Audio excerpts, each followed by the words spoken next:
Hey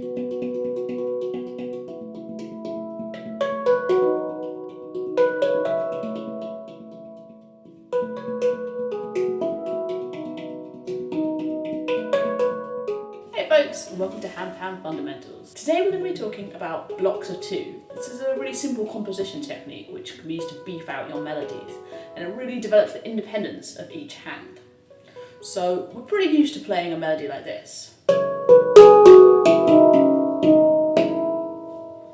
And we do a lot of work to getting left hand, right hand independence. But what if you played the whole tune with one hand? Suddenly, we've got a whole other hand free to accompany. And this is really where we're getting into quite independent playing. So one hand doing one thing and the other doing the other. So this is quite complex at first, especially if you're not used to drumming or anything like that. So don't worry if it takes a little while to get the hang of it. We'll go through it nice and slowly over the next few weeks. Firstly, we're just going to practice playing with one hand. One note, one hand. Other hand gets to have a little rest.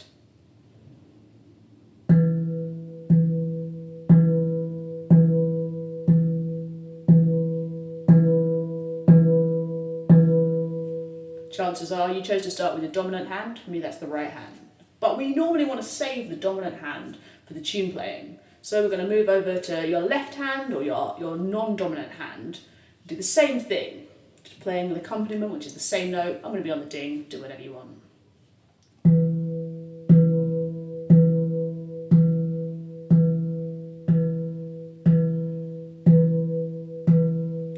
Lovely stuff.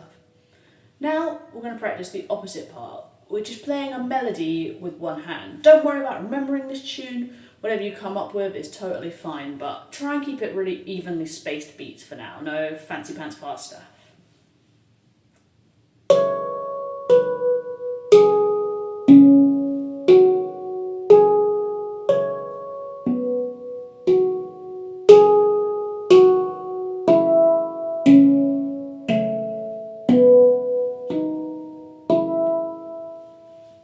So you'll see, even when you're reaching around this side, where normally we'd use the other hand to even things out, you've got to just stick with the one hand reaching around. Just for practice, let's do the same thing with the left hand.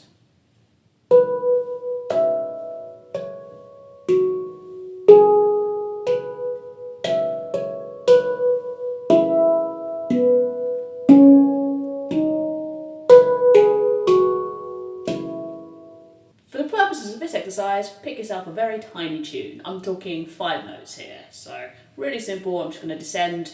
You can do what you want, but let's choose something up at the top of your instrument.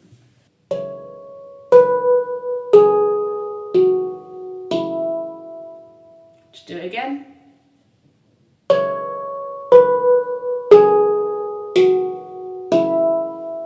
Nice. We're going to just start off by playing them together at the exact same time. So we're going to have the left hand playing the ding in the middle, and the right hand's playing our little tune. Same time, off you go.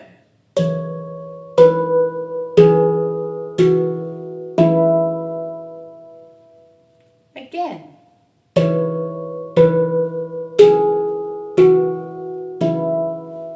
Some of those notes sound great together, some of them clash a little bit, but that's fine. We're setting up a tune and accompaniment, so not everything has to go together exactly. That's what's going to make your piece really exciting, with tension and release. So now let's get used to one hand and the other hand. We do know about this, but I'm just going to pick the first note of my tune, just going to stick on that, and filling in the gaps with my other hand. So it'll sound a bit like this. Join in when you're ready.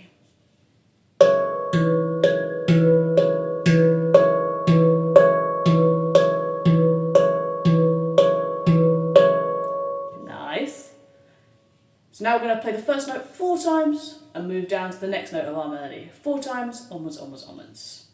So as we're going through, just try and keep it count. Go! 1, 2. Next note. Next note. Next note.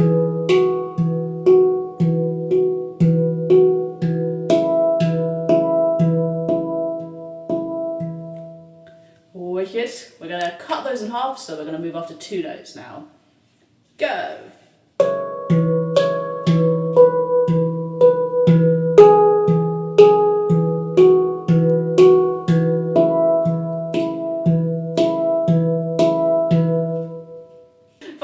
you guessed it, we're going to move after one.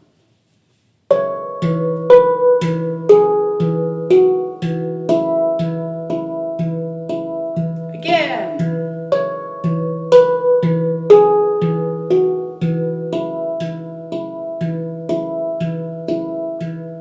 So we want to have this left hand going automatically.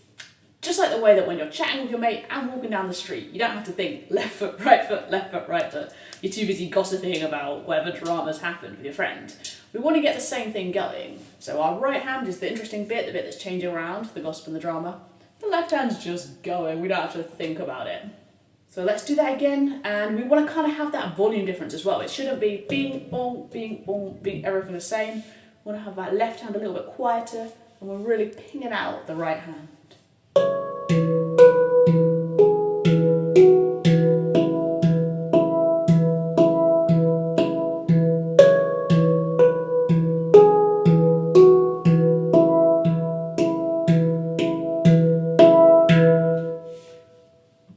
Just like with automatic walking, sometimes you turn a corner or sometimes you stop at a road. You still have to think about it, but we do have some movement in the left hand as well. So this time we're going to play the tune through once, and then we're going to move our left hand to a different note. I'm going to choose a B, but you can pick whatever you want. Go!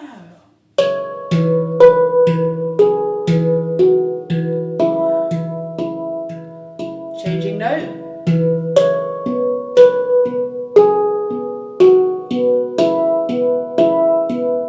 Change note again.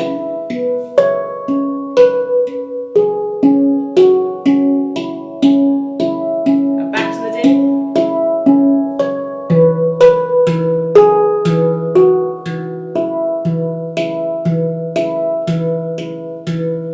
So by changing the note underneath, we're changing the harmony, and that gives a different flavour. So even though we're still playing the same tune over and over again, it sounds different. To the audience, they get a really different experience by different harmony. And as ever, if you're stretching across the handpan, it might be tempting to use that same hand, but now we're really working on stretching, using any hand to access any note. That time we were changing every 8 beats. We're going to try changing every 4 beats, so it might feel like it's in the middle of the tune, but that's going to sound wicked anyway. Go! Let's change. Change again.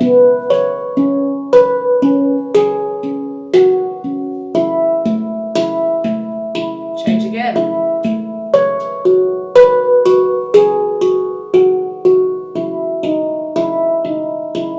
Change again. And back to the D.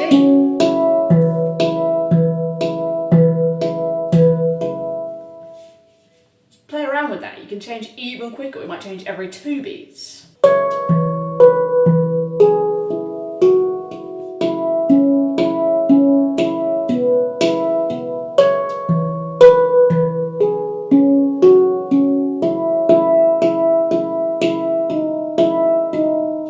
What I did there was actually bringing my left hand to play the same notes as the right hand, which is another option you have. Don't be scared of that one.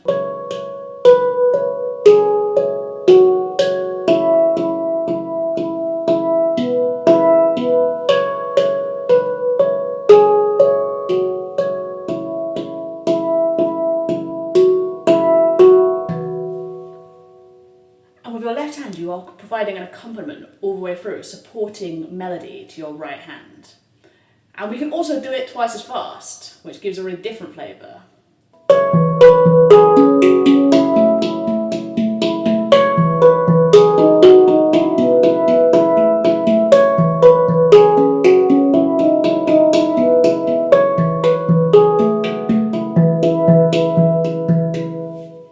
That was all over the same melody. Of course, we might not want to play the same tune, so try it now, varying that tune slightly. Now, by vary, I don't mean play a completely different tune, but try changing out one note in the right hand and see how that affects it too.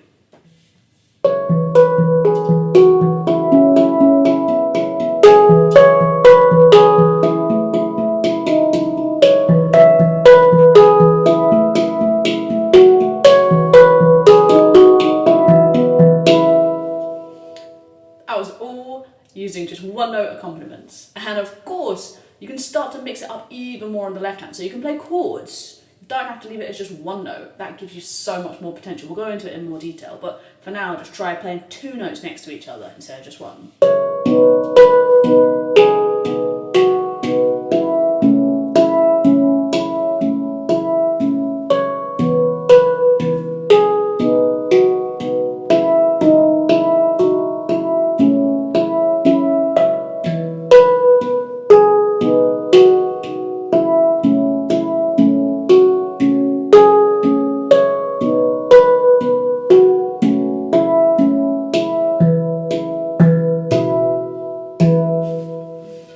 And you can even throw in a little double time moment, a little twice as fast moment as another variation.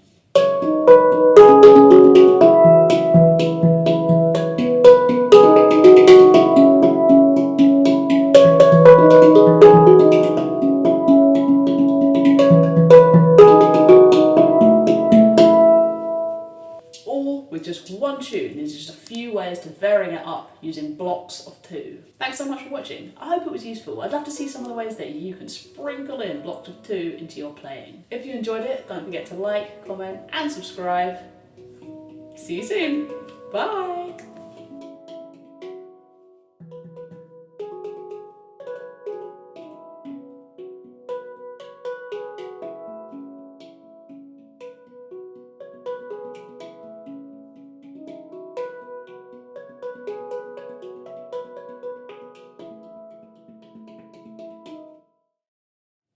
Got a bobble up my finger. It's a different play.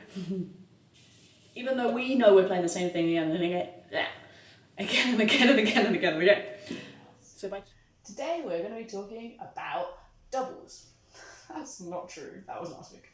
If you like